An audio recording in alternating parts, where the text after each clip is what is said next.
दोस्तों, क्या आपके बाल नहाते समय हाथ में आ जाते हैं या कंघी करते समय इतने बाल निकलते हैं कि देखकर चिंता होने लगती है। क्या बाल धीरे धीरे पतले होते जा रहे हैं या फिर उसमें खुजली, रूखापन और डैंड्रफ के साथ बाल भी कमजोर हो रहे हैं। तो आज की वीडियो आपके लिए बहुत ही काम की हो सकती है, क्योंकि आज हम बात करेंगे ऐसे पौधे की जिसे आमतौर पर लोग खाना बनाने में इस्तेमाल होने वाले खुशबूदार पत्ती समझते हैं। जी हाँ दोस्तों, हम बात कर रहे हैं रोजमेरी की। लेकिन रुकिए, सबसे जरूरी बात अभी बाकी है। क्या रोजमेरी सच में बालों की ग्रोथ में मदद कर सकता है? इसे धीरे धीरे सर पर लगाना चाहिए या किसी तेल में मिलाकर? कितनी मात्रा में इस्तेमाल करें? और सबसे बड़ी गलती कौन सी है? किसकी वजह से फायदा होने के बजाय स्कैल्प में जलन हो सकती है? आज की इस वीडियो के अंत में आपको ये सारी बातें साफ साफ पता चल जाएंगी। दोस्तों, सबसे पहले रोजमेरी को पहचानिए। किसी भी औषधि पौधे का प्रयोग करने से पहले पहचान जरूरी होती है। रोजमेरी एक खुशबूदार पौधा है जिसकी पत्तियां पतली, लंबी और सुई जैसी दिखती हैं। इसकी पत्तियों को हाथ में मसलने पर एक तेज खुशबू आती है। इस पौधे से रोजमेरी इसेंटाइल ऑयल भी बनाया जाता है। बालों के लिए रोजमेरी की सबसे ज्यादा चर्चा होती है। वह आमतौर पर इसे इसेंटाइल ऑयल की होती है। लेकिन यहाँ पर एक बात ध्यान रखिए, रोजमेरी का पौधा, रोजमेरी की पत्तियां और रोजमेरी का इसेंटाइल ऑयल एक ही चीज नहीं होता है। दोस्तों, बहुत से लोग सोचते हैं कि जितना ज्यादा तेल लगाएंगे उतना ज्यादा फायदा होगा, लेकिन ऐसा जरूरी नहीं है। रोजमेरी इसेंटाइल ऑयल कॉन्सेंट्रेटेड होता है, इसीलिए ज्यादा मात्रा में डालना फायदा बढ़ाने की गारंटी नहीं देता है, बल्कि स्कैल्प में इरिटेशन भी हो सकती है। इसीलिए यहाँ पर हमारा नियम बिल्कुल साफ है: कम मात्रा, सही मात्रा, ड्यूरेशन और नियम और निरंतरता।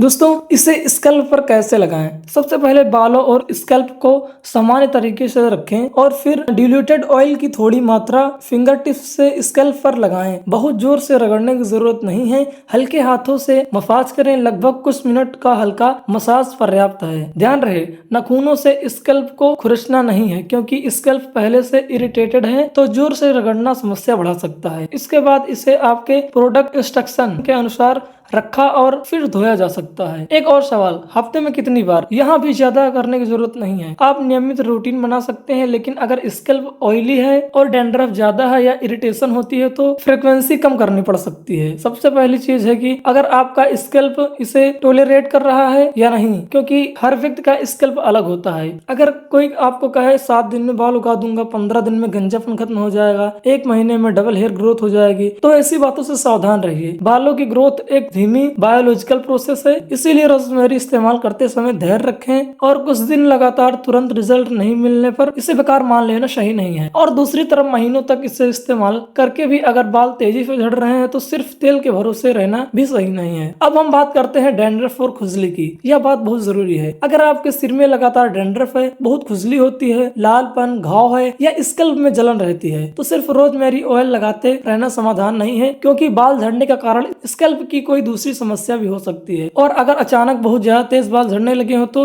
डर्मेटोलॉजिस्ट से सलाह लेना भी बहुत जरूरी होता है। अगर आपके बाल सामान्य रूप से कमजोर महसूस होते हैं और अगर स्कैल्प केयर रूटीन और रोजमेरी को शामिल करना चाहते हैं तो इसे एक सपोर्टिव हेयर केयर ऑप्शन की तरह देखा जा सकता है। दोस्तों, आज आपने जाना कि रोजमेरी खुशबूदार पौधा नहीं है, इसीलिए अगर आप इसे इस्तेमाल करना चाहते हैं तो 3 बातें हमेशा याद रखिए। पहली, इसेंटाइल ऑयल को डिल्यूट करके इस्तेमाल करना। और सबसे जरूरी बात, अगर बाल असामान्य तरीके से झड़ रहे हैं तो सिर्फ घरेलू उपाय के भरोसे मत रहिए, कारण पता करिए। अगर आपको ऐसी ही देसी चीजों की सही पहचान, उनके पारंपरिक उपयोग और इस्तेमाल में बरती जाने वाली सावधानियां आसान भाषा में जाननी है तो हमारे चैनल देसी हेल्थ टिप्स एंड केयर को अभी सब्सक्राइब करें और साथ में कमेंट जरूर करिए कि आपके बालों की सबसे बड़ी समस्या क्या है: बाल झड़ना, डैंड्रफ, खुजली या बालों का पतला होना? क्योंकि अगली वीडियो उसी समस्या पर हो सकती है। मिलते हैं किसी नई वीडियो में, तब तक के लिए स्वस्थ रहिए, सावधान रहिए, सुरक्षित रहिए।